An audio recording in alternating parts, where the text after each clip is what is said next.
The world is waking up, and you finding your way here today is no coincidence. The spirit world always has a way of guiding us where we most need to be at the absolute perfect time. I'm your host, Lindsay Morlock, and you're listening to the Guided Podcast, where we explore how the spirit world works on our behalf to guide us along our paths. This is where you'll learn how to live a life that is both conscious and connected, so you can supercharge your pathway to healing and open to life's magic and miracles.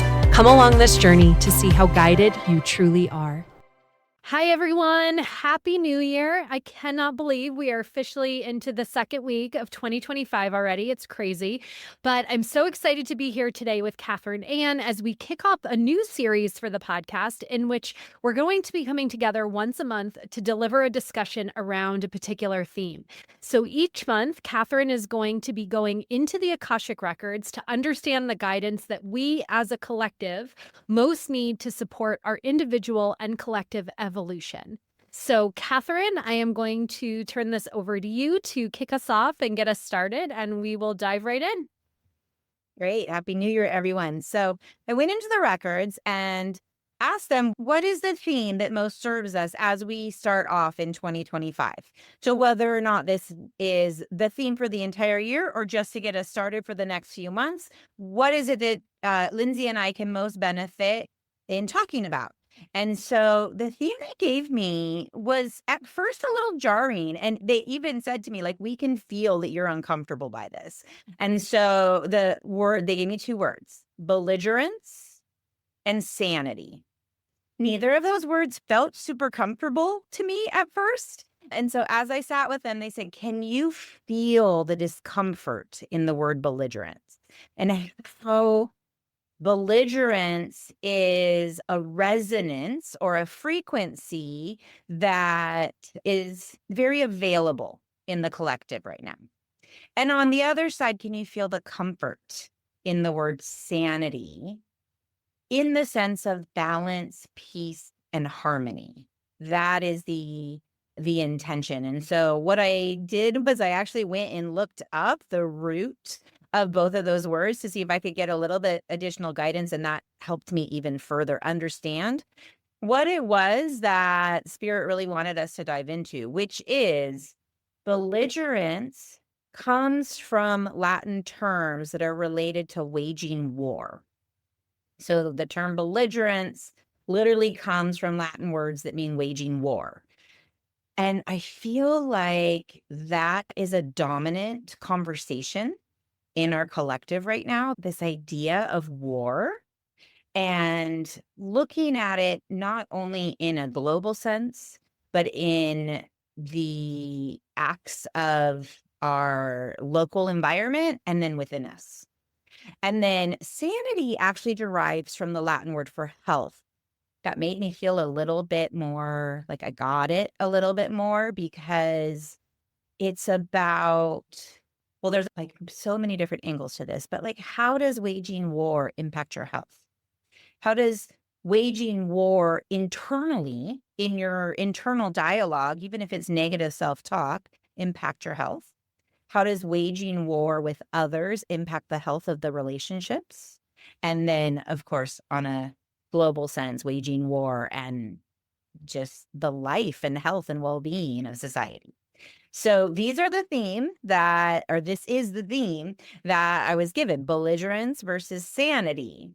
And it really does follow with the collective message that I was given in general for 2025, which was be still and know thyself. And that to me really speaks to, in those moments when you may have that impulsive drive of anger or self-righteousness or judgment, or you want to lash out, can you be still and really know, where's your peace? How does this action I want to take, this conversation I want to have, how does that support my peace? And I feel like this is going to be a bigger conversation that we're going to be looking at. Astrologically, January 6th, Mars just retrograded back into Cancer. It's a very sensitive placement. It's a placement where we get our feelings hurt very easily. And we're retrograding back into it. So it's going to echo themes that happened in fall of 2024. But now we're back looking at it again. And could we be too quick with the sword, with the tongue lashing, with the cutting people off? Because we're hyper sensitive right now. And in that global sense, on our leaders, what actions could they potentially take that are an overreaction or a cutting off? What's that phrase, like cutting off your nose to spite your face? Like where is that belligerent energy where you're actually cutting off your nose to spite your face? Yes. I think as you're saying this, one of the things I want to bring attention to is this mirror principle, right? I think it's really important for people to understand that whatever is happening in the macrocosm is simply a reflection of what is happening in our inner worlds. We are a microcosm of the macrocosm, which is why people say, be the change you want to see in the world. It's a beautiful saying and it's very cliche. And I don't always think that people understand why the saying exists. And it's because we literally have to heal ourselves in order to support shifting the vibration on the planet to actually heal humanity. And when everything around you or outside of you feels out of your control, feels belligerent, your best bet is to always take that within yourself, because you always have control over you doing your own work, you taking responsibility for your own wounding, for your own healing, and showing up differently. Where there is disharmony out in the world, there is likely places within yourself that you are out of harmony. And so, to your point, we can really look at when we're feeling belligerent within ourselves, we are clearly activated or triggered by some wound that we hold. And the best thing that we can do is find our own sense of safety, security, and sanity within ourselves and come back to that place of peace. But having processes to actually arrive at that peacefulness really requires self-honesty, people being willing to stop the shame, blame, victim game, take themselves out of that and really look at, how is this happening for me, not to me?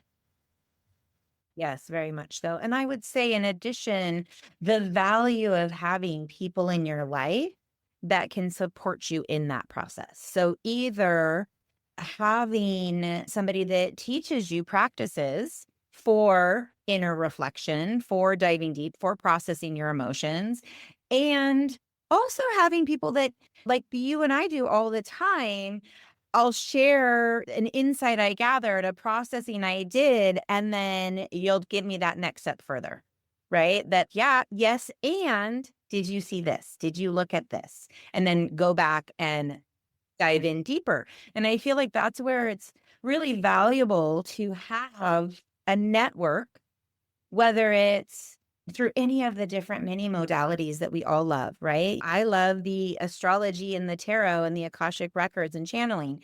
You do the hand analysis and the coaching and the breath work. Whatever modality we have can be a gateway into this inner exploration, and then having that ability to bounce it off people, or to, even if you don't have somebody specifically in your life like that, to have good reference material, teachers, books that you resonate with that can help you. I feel like that they're saying it helps calm the fire of the belligerent, right? So you're really triggered about something, having that ability to go sit, be still, dive into whatever modality you have that helps you connect with spirit, connect with a like-minded person, or go to your teacher or to another practitioner to say, hey, I need support in this. I can feel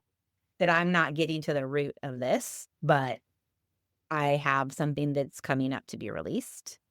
That all of that work supports the sanity and the peace. Yeah.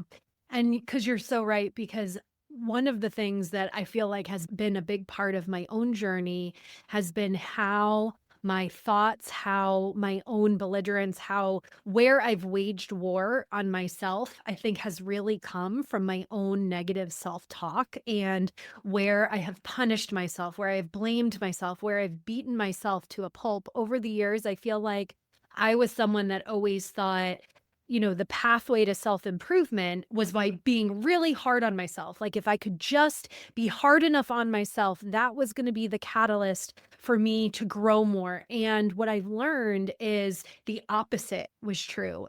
I didn't actually get very far by punishing myself. I actually got much further by learning systems and processes for how to have compassion for myself, for how to love myself more deeply, to learn how to process my emotions. This is why I'm so passionate about breath work and the Divine Family program that one-on-one coaching program that I teach, because that program taught me how to process my emotions, how to make sense and how to make meaning from my pain and to help me heal my wounds so that I could create a different future. And what I learned in that process is we actually have a lot of control over this. We have so much power in what we decide to create in our life. We are so powerful that we can keep ourselves in those chains and in bondage and in our respective cages, or we can be so powerful that we create the life of our dreams. And both scenarios, there are things to be healed, but one pathway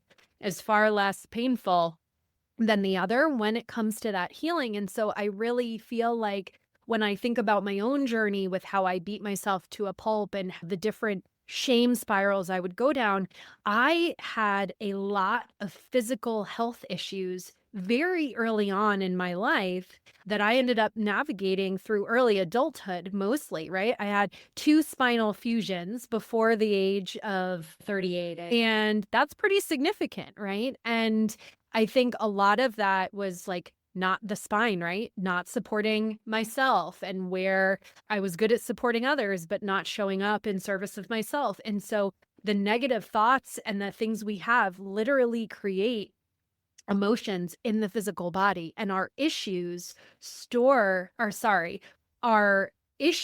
stored in the tissues of our physical body. And so we quite literally create dis-ease or disharmony within our bodies. And so it's so important for us to be really honest about what we need to look at within ourselves, because we have a lot of power.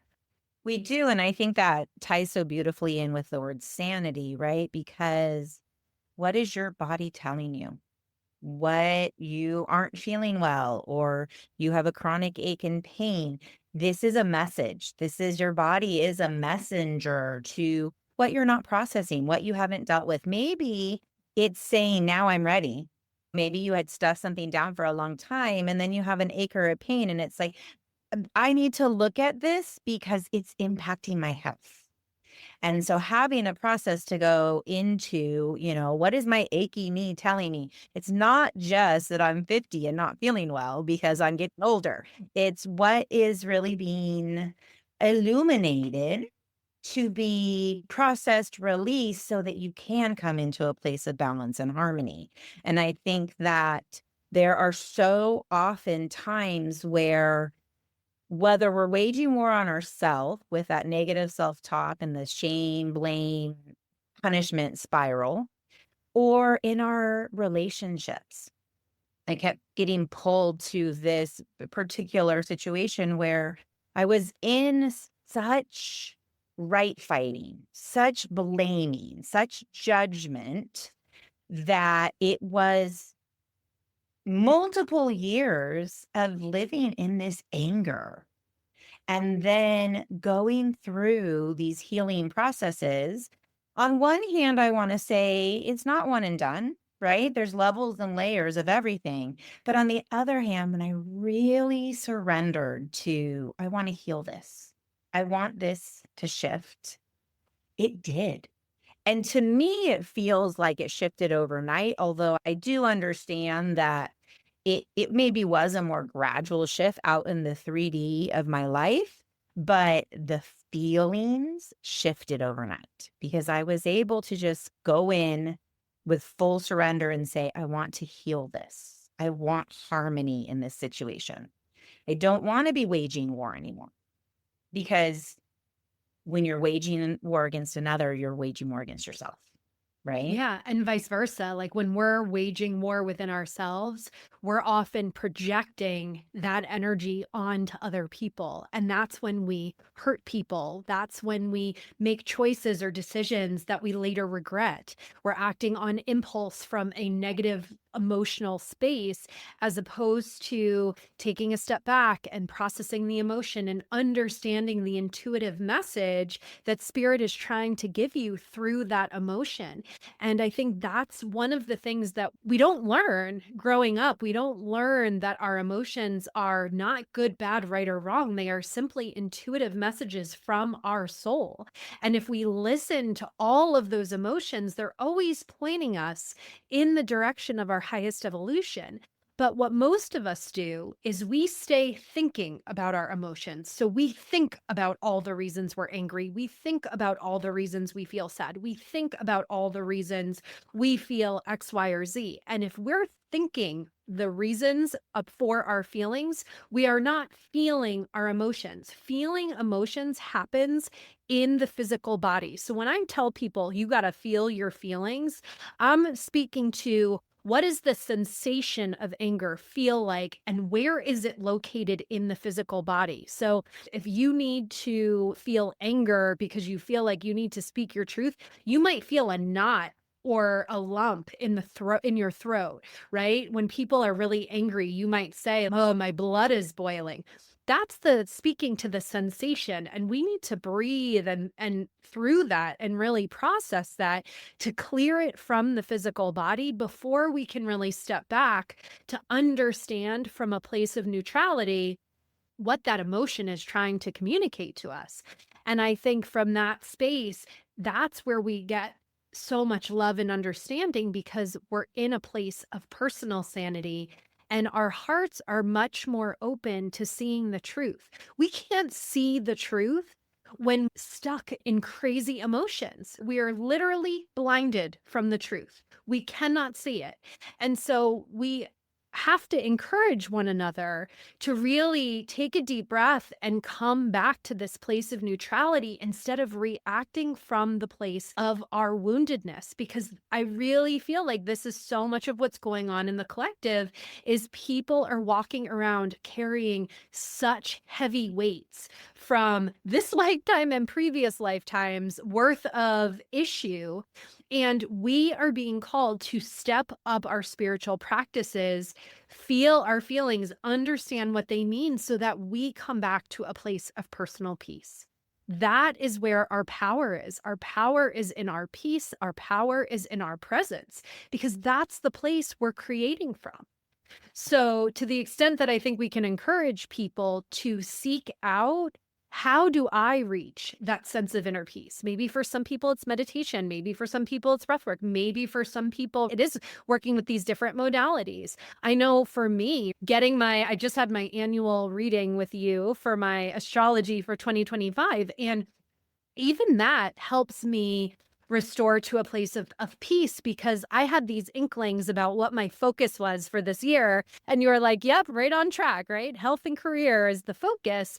But it also, in the things that you brought through, are going to really help me to have peace and patience in the moments that I know there are things potentially coming up so that I can help give extra support to myself to come back to that place of peace. And I think that is what all of this and even spirit helping us with these themes and bringing through these messages, like how are we best able to work with these energies for our own evolution? And we send that ripple effect out into the collective. So as we focus on our own evolution, we are positively impacting the collective. Absolutely. And I think that over and over again in the last few months, but in particular at the end in December and also for the theme of 2025, I keep getting be still. Mm. And if you're in a place of reactivity, impulsivity, resistance, fear, anger, just taking a beat to be still is really important. Yeah. You may not even have the tools yet to know what to do with all of that, right? If you're just beginning on this path of self-exploration and learning how to process your emotions, or even I had many years of, I took the Divine Family program, and it took many years for me to understand the difference between thinking my emotions and feeling my emotions. What a game changer. Right. But thought I was doing, I thought, right? I wasn't feeling, but each was a baby step. And it takes time to unravel some behaviors and habits that we've had for a long time, like thinking our emotions. But one of the things that just keeps coming to the surface for me about how important it is to be still and feel and receive what's happening within your body, that blood boiling feeling or that frustration, is you probably, if you're listening to any other astrology spiritual podcast, you're probably hearing repeatedly things like lots of shift in 2025. And there, I believe there are going to be many opportunities for us to go in a space of disbelief. Like, what? That can't be right. Things that question or make us question our reality, or question our belief systems, or question our faith in some of our leaders, or whether they're celebrities or politicians or faith leaders, or just like in your small circle friend group, the people who you admired. I feel like this year is going to bring many opportunities for us to question our realities and and that might cause reactivity. That might cause the frustration. You're not who I thought you were. And that causes shame, blame, victim, all of that stuff. So taking that opportunity to be still, to come into balance and harmony within yourself for your own sanity, for your own health and well-being. If you're always approaching whatever big emotion comes up with the wait, be still, let me feel this. What's this bringing up? What do I need to see? And then I love how you said that everything is happening for you, not to you. We don't always know why, right? We don't always know what the for you is, but it is a universal truth that everything is happening for you. So even if you can't see the why, having faith in this is coming up for a reason. This is a mirror that I need to see. This is a limiting belief that's ready to be released. This is maybe a false idol that I no longer need to see as my North Star. Mm-hmm. I think that this is going to be coming up over and over again in 2025, either within ourselves or in the news cycle, right? We're going to see this theme of kind of chaotic events happening because people are being belligerent, because some sort of, it's like their reality has been rocked. Yeah. And so they're in a place of waging war instead of finding their peace and harmony. Yeah. And one of the things that Spirit is pointing me to as you're talking about this is a reminder about a message they recently gave me. When we're in times of transition, and when we are in, to use your word, times of big shift in our own lives, this might be moving, this might be changing jobs, this might be relationship changes, it could be loss of jobs, it could be loss of relationships, you could be going through retirement, you could be, right, the list of transitions is endless that you could be making. But what Spirit has said to me recently is, during times of change and during times of transition, we have to be intentional about creating space to be with our emotions. And as humans, we are terrible about creating space because let's be honest, we have learned at the most basic level that when there is a moment of space, we need to pick up our phones and start scrolling through social media. And so we eliminate that space. So we are in a world that is full of distraction. And so if we are not intentional about using that space to go within, even for 5 minutes to take a break and just be like, let me just do a body scan here and let me just notice if my body is calling for attention in any kind of way. Because I know for me, when I was learning how to process my emotion, I had to put a reminder in my phone to tell me to check in with my body because I was that disconnected from my body and from my emotions. And so to use the technology in a helpful way, like use it to help support what you need to check in with ourselves because we are so accustomed to just getting away from ourselves. We are already hardwired to avoid pain. Let's face it, who wants to lean into pain? Not many of us, but I will admit that we are resisting pain far more than people are leaning into it. But the truth and the irony of that statement is that resisting feeling our feelings actually keeps us in the ick feeling for so much longer than if we just felt the emotion, released it, figured out what we need to know and move on with our lives. And so this is my PSA to learn how to feel your feelings in 2025, people, because it really is life changing. I think it's life changing. I think it's world changing, right? Talking about how that, be the change you want to see, or all those cliche phrases, they're true, right? Your inner reality changes because you're processing your feelings and going deep and getting to know yourself better and bringing more light and love into your being because, or I would say, exposing more of your inner light love that is there and is hidden for some reason that you've blocked from all of these walls that you put up to not be seen. When you do that work, it reverberates out into the collective. And that's why, even though in this conversation, we're talking a lot about individual work, right? That individual processing, that individual transformation, it really is a collective message for the ability of this group of people who are being called in this direction to learn how to process their feelings, to learn how to deal with their emotions and to drop baggage that no longer serves them. That group of people has global impact.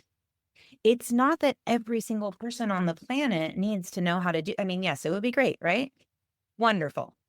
And so we're not there yet. That's okay. Even just the shift that happens in your own world. And then I really think about, I've studied with Sarah Landon. She channels the council. They have such beautiful messages. But one of the things that was so profound when I was studying with her was this concept of as you shift, you don't have to say anything. And people want to know, what are you doing? Right? Why are you brighter? Why are you more at peace? Like, kind of like, I'll have what she's having, right? You don't have to shout it from the rooftops. It can be this own internal, but that shift, then it's like one domino and another domino, and it expands and expands because of the work you did on yourself. And then you share as appropriate as people who are truly interested in, like, we share about our journey because it has had such a profound impact on our life. And so I think that's where you and I feel this call to have these podcast conversations, because the shift for the good that has happened in my life since really diving in and starting to get in touch with my emotions and how to cultivate inner peace it just cannot be overstated, understated, whatever, however you say it, right? Like, I cannot describe the level of difference this has made in my life. I agree. I have a new level of peace. And I think what comes along with being able to find your process to restore your peace is you also connect to this well of strength within that you don't even realize that you have. And so, in the beginning, when I was starting this journey, I just wanted to feel better about myself. I wanted to stop waging war constantly on myself. And I really wanted to find that sense of peace. And as I learned how to find that inner peace, what it evolved into is a knowing that no matter what life throws my way, I know I'm going to get through it. That doesn't mean it's not going to involve pain. That doesn't mean it's not going to involve heartbreak. But I feel so fortified now in my knowing that I have the tools to move through whatever life throws my way in a way that really helps me to love myself, love others, and gives me a great sense of peace in the process that we don't have to, like, I used to marinate in pain for months at a time. And so just being able to be free of that way of living, like how awful in hindsight to reflect back and be like, wow, I just carried that pain and that shame around with me all the time. And there was such heaviness to my life. And now being able to bring myself back to that peace, even if there are things going on in my life, it doesn't weigh me down. It allows me to still move through life with a levity and a connection to source and to my high self so that I feel good about me and about life. And I think that it's like this and that are both true, right? That doesn't mean there's not bad days or hard days, or you're going to marinate for a day or two, right? Way different than months or years, which is dramatically able to shift your outer reality because you're not bringing it with you everywhere. You're shifting. And I think the thing that I also want to point out, just because of the astrological energies of this year, is we have this. There's a lot of changing of planets, but the one thing, there's a lot of planets in Pisces coming up, which is mystical and limitless and lack of boundaries, but it's also escapism. And so it's just like, note to self, am I seeking an energy to escape my reality, or am I going to go in and process so that my reality can shift, as opposed to I'm just going to disappear from it? Because that is also, in addition to thinking our emotions, there's also, like you said, the void goes straight to our phones or to our vices. And so there is definitely that high potential in the first half of the year, in particular, when we have so much in Pisces. And then we have Saturn and Neptune. Neptune is also in Pisces, dissolving boundaries. Saturn is boundaries, but in Pisces. So it's like this boundary, limit, dissolving, escapism. There's this whole like floaty dynamic that is happening. And both of them are going to shift into Aries for a little bit. And Aries is the god of war. So I feel like it just kind of is another angle where you can see this idea of coming into balance and peace versus waging war. And it's kind of like Aries versus Pisces too, like that heat versus that soothing water. And there's nothing wrong with either of them. It's about how do we harness them for our health and well-being, as opposed to how do we have these elements rage against us, because water can do just as much damage as fire. So how do we use these energies to create a sense of well-being and peace and harmony to help us stay sane when there will be lots of shifts in this next year? It's just the energy of the year. I don't think anyone would be surprised by hearing that, but we get the choice of how we want to live through it and come to the end of 2025 feeling like, look what I did. Look, if I look back, look how much I've grown. Look what I've let go of. Look how I've moved forward in a positive way. And potentially that really shows up not just in your inner world, but also very deliberately in your outside 3D world, because that's how it happens, right? External shifts happen when internal shift happens. Yeah, and we're back to that mirror principle because when we change who we are within ourselves, we start to see that external reflection in our lives. It's a beautiful thing. So, the other thing that is coming to me as you were talking about some of these themes and how important it is to be still, it reminds me of the disbelief in the chaos that you were speaking to earlier. And the word that I keep hearing from spirit is discernment. We have to start questioning what we see in the media. We need to start questioning what messages we're hearing from people. Just because someone says something does not make it a truth.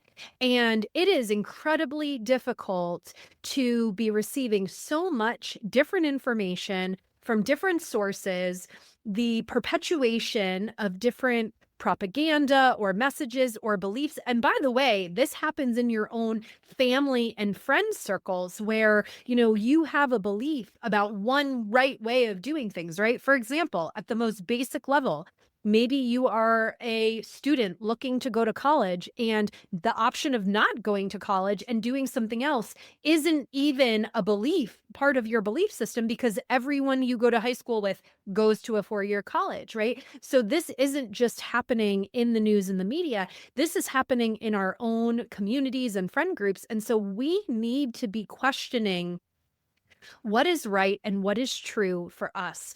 Our journeys in this lifetime are about finding our right life, not the life that works for everybody else. And so I do believe now that we're in the age of Aquarius, we are all being called to find what our most authentic lives look like for us. And that really requires filtering all of the information that you're receiving through your own guidance system. What is true for one person is not true for you, and that is honored. That does not make them right and you wrong, or vice versa. We are not all meant to be playing the same roles. And so one of the things Spirit is pointing me to in this moment is they want you to think of yourself as playing the role of you in the play of life, right? You are not to be playing the same role as the person next to you. And so we've got to stop comparing. We have to stop the group think. We need to be taking in information, getting curious about it, and understanding what feels true for us, what feels true about the information, what does not feel true about information.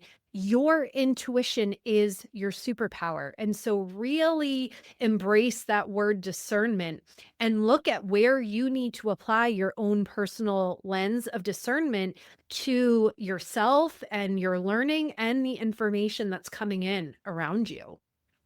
I think that's so important to realize that for most of us, we have to get still to do that in order to really think or process what our body really feels about that, what our intuition really feels about that, especially if you're not in the practice of feeling your intuition coming through you as you walk through life, to be able to take that moment and say, okay, but is this my truth?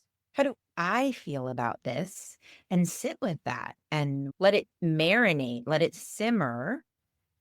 And then as you get more practice at really feeling what your truth feels like in your body, you can maybe feel that come through in the moment as you're walking through life. But if you're not in the practice of that, the importance of taking the breath, taking the time to say, how do I really feel about this before any actions are taken?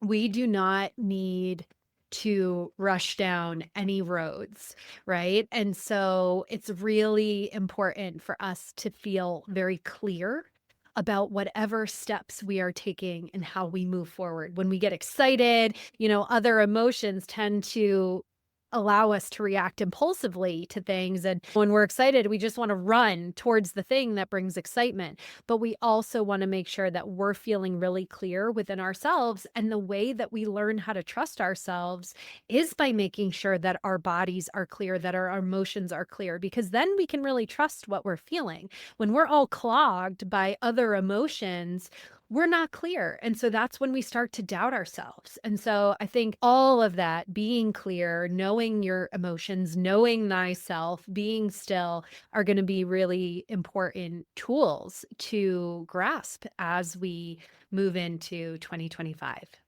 Yeah. I think that this really speaks to the empaths out there. Those of us that are highly sensitive, those of us that kind of walk the empath life. Is that emotion mine or Yeah. is it someone else's? Is that belief system mine or is it someone else? And getting to know your truth when many empaths have spent their entire life feeling everyone, Yeah. being able to discern and filter and get clear of what's yours is going to be there are going to be so many opportunities for that in 2025. And that process is what is going to help you be in a space of sanity, of balance and harmony, which will be, at least for me, the space I'd rather be in. Agreed. Agreed. And I think just one more reminder is to harness the power of grounding into the earth through all of this, right? So yesterday I spent some time at the beach and just, that healing vibration of nature. Whenever you have that opportunity, whether you're actually physically going on a hike or you're just taking yourself on a guided meditation into nature, that is such a powerful way to soothe and calm and slow you down a little bit to be able to feel into what you need to feel. So you're not like flying off the handle. Yeah, and I think it's a good reminder to people. This is why being still is important, because we need to just slow down and still ourselves enough to pay attention to what is happening within our body. And so I think it would be helpful for people as a result of this podcast to start to look at within yourself and question, what are your avoidance strategies? What are your go-to vices or your go-to modes of distraction, so that you can prepare for this energy that might be supporting escapism? And how can you help yourself be mindful about where you need to be still and what the messages of those emotions are actually communicating to you, and what processes or support you might need to facilitate your own growth and peace in your evolution? Yeah, absolutely. And even though we have these themes to talk about with the collective, your messages are unique to you. Your experience is unique to you. So having that, cultivating that unique practice for yourself is so important. And then also seeking guidance. If you just can't get at what's, or you can feel it, but you just can't figure out how to release it or what it's trying to tell you, seek the guidance, whether it's getting a reading, pulling cards, looking at your astrology, going deep into any of those practices to help you over the hump, because this is not intended to be like a solitary journey. We are a collective. We have resources, we have people or connections in our life that can support us through this as we are learning how to get more and more in touch with the love that we truly are. So thank you all so much, as always, for listening. Please like, share, subscribe to this video if you like what you hear, because this really helps us get this content into the ears of those who need to hear its messages the most. And so we will be back again next month with another thematic energy update. And in the meantime, please continue to join Catherine and I for her monthly astrological lunation updates. And you can also expect more solo episodes from me. So until next time, bye for now.